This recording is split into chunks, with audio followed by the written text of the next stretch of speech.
that is speaking of the angels. All right, so let me continue. Verse 5. So Genesis 6 and 5. And the Most High saw that the wickedness of man was great in the earth, and that every imagination of the thoughts of his heart was only evil continually. And it repented the Most High that he had made man on the earth, and it grieved him at his heart. And the Most High said, I will destroy man whom I have created from the face of the earth, both man and beast, and the creeping thing, and the fowls of the earth, for repented me that I have made them. But Noah found grace in the eyes of the Most High. Okay, so now it repented, and the Most High saw that the wickedness of man was great in the earth, and that every imagination of the thoughts of his heart was only evil continually. So he saw the wickedness, matter of fact, let me go back up to I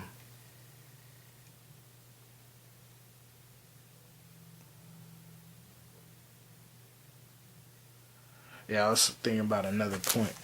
But okay, so the wickedness, this is second Ezra's 3, and I'm gonna start at 4. Alright, so the whole thing about the Most High repenting that he made man and the wickedness was great. Alright, so this is second Ezra's 3 and 4. I'm gonna start at 4.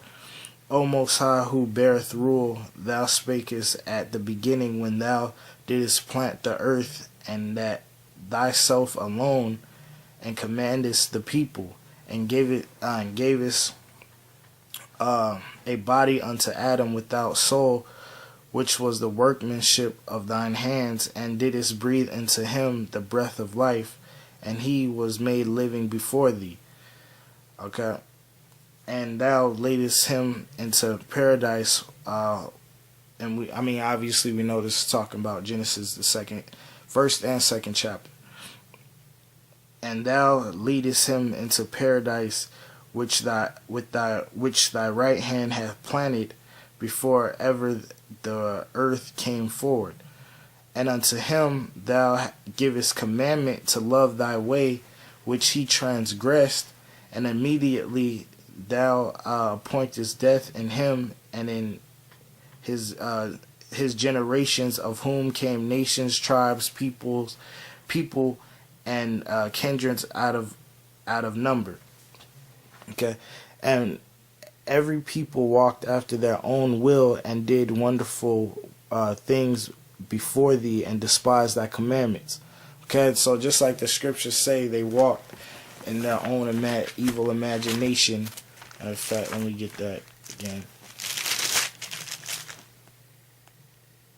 And the Most High saw that the wickedness of man was great in the earth, and that every imagination of the thoughts of his heart was only evil continually. Alright, so let me go. Verse 9. And again, in process of time, thou broughtest the flood upon those that dwelled in the earth, and destroyest them. Okay, and it came to pass, and every of them, that as death was to Adam, so was the flood to these. Nevertheless, one of them thou leftest, namely Noah, with his household, of whom came all righteous men.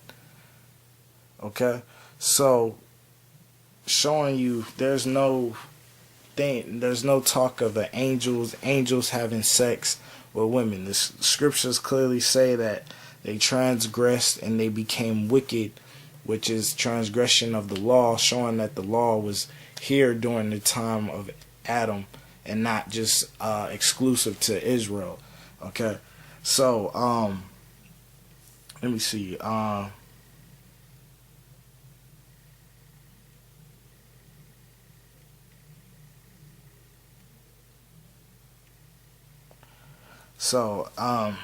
me see it.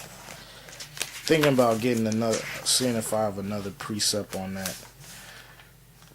Bear with me real quick.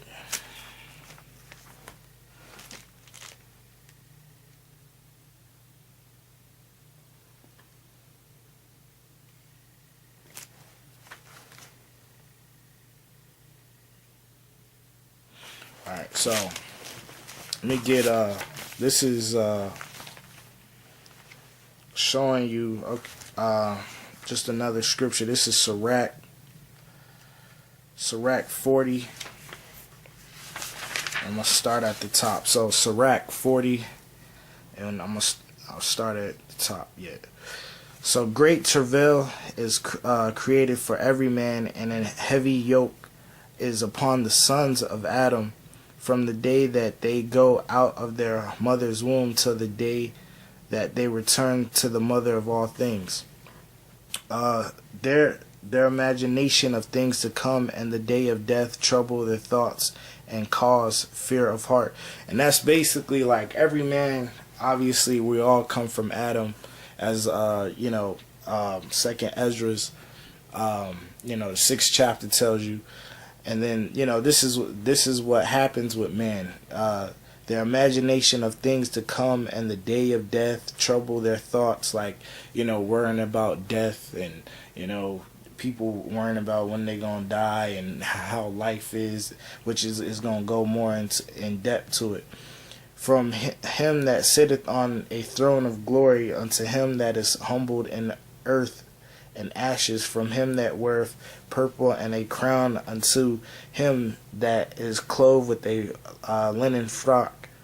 Wrath and envy, trouble and unquietness, fear of death and anger and strife, and in the time of rest upon his bed his night sleep do change his knowledge.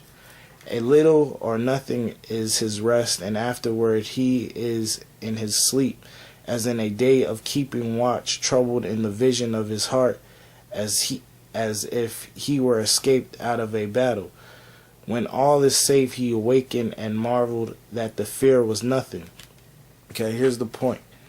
Such things happen unto all flesh, both man and beast, and that is sevenfold more upon sinners. Death and bloodshed, strife and sword, calamities, famine, tribulation, and the scourge, these things are created for the wicked, and for their sakes came the flood. Okay, so let me read that again. Verse 8, Ecclesiasticus 40 verse 8. Such things happen unto all flesh, both man and beast, and that is sevenfold more upon sinners. Death and bloodshed, strife and sword, calamities, famine, tribulation, and the scourge, these things are created for the wicked, and for their sakes came the flood. Okay, so for their sakes, that's so all this wickedness. This is why the flood came. Okay, so again, there's no talk of angels having sex with women. The scriptures don't say that. Why angels having sex with women is why the flood came. That doesn't say that. All right, so okay, so from there I'm gonna go to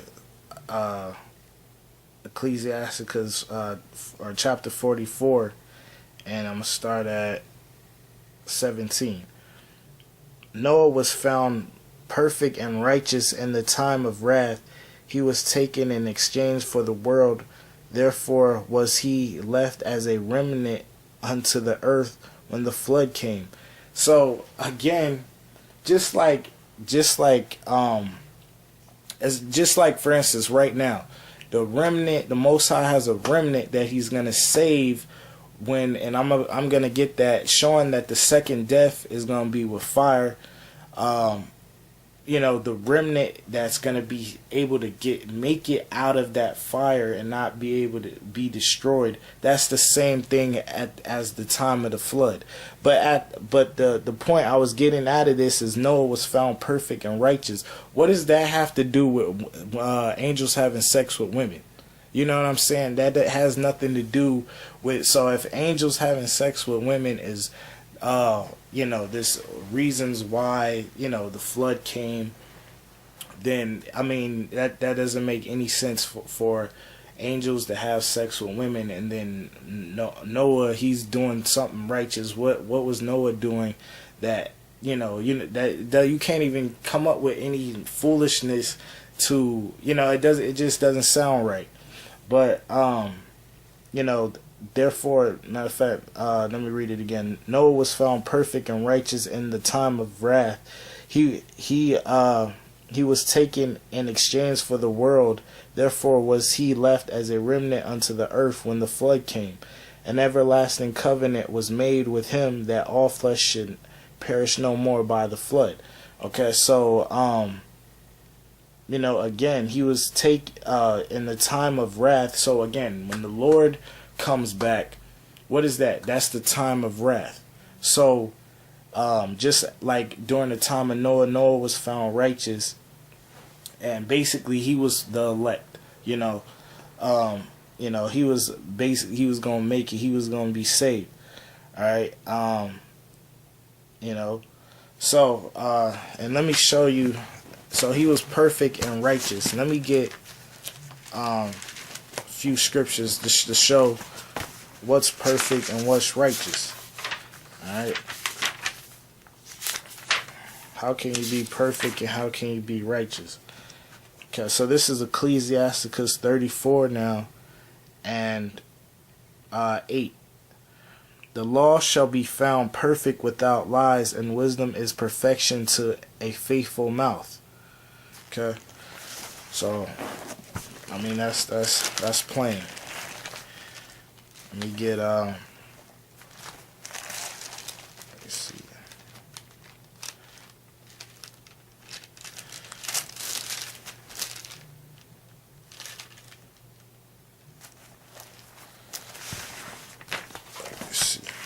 Let me get Psalms. This is Psalms 19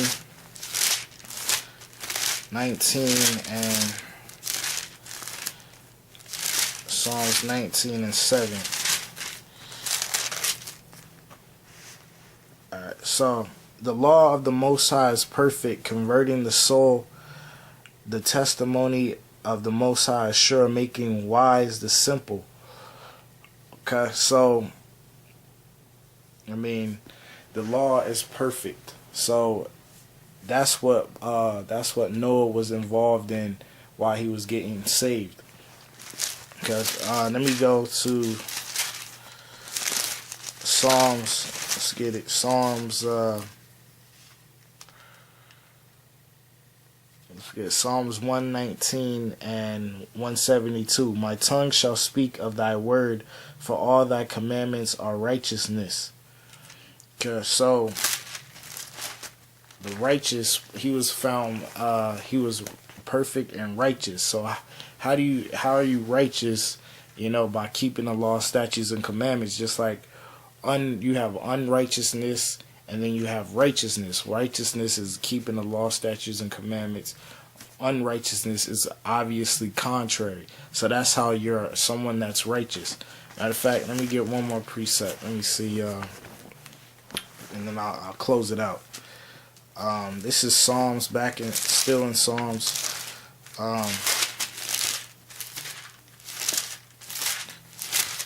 And this matter of fact, I love this scripture because this is, like I always say, this is a cut on you fake pastors, and people that claim they're righteous, and and look at certain type of pastors and bishops and all that and as righteous men. All right, this is Psalms 37 and 30. The mouth of the righteous speaketh wisdom, and his tongue talketh of judgment. And Job 28 and 28, that wisdom. And Deuteronomy 4, I think it's 4, 5 through 8, is also wisdom, which is the law, statutes, and commandments. Verse 31, the law of his power, so showing that this is speaking of an Israelite, the law of his power is in his heart, which is the mind. None of his steps shall slide. So let me read that again. Psalms 37 and 30. The mouth of the righteous speaketh wisdom, and his tongue talketh of judgment. The law of his power is in his heart, none of his steps shall slide.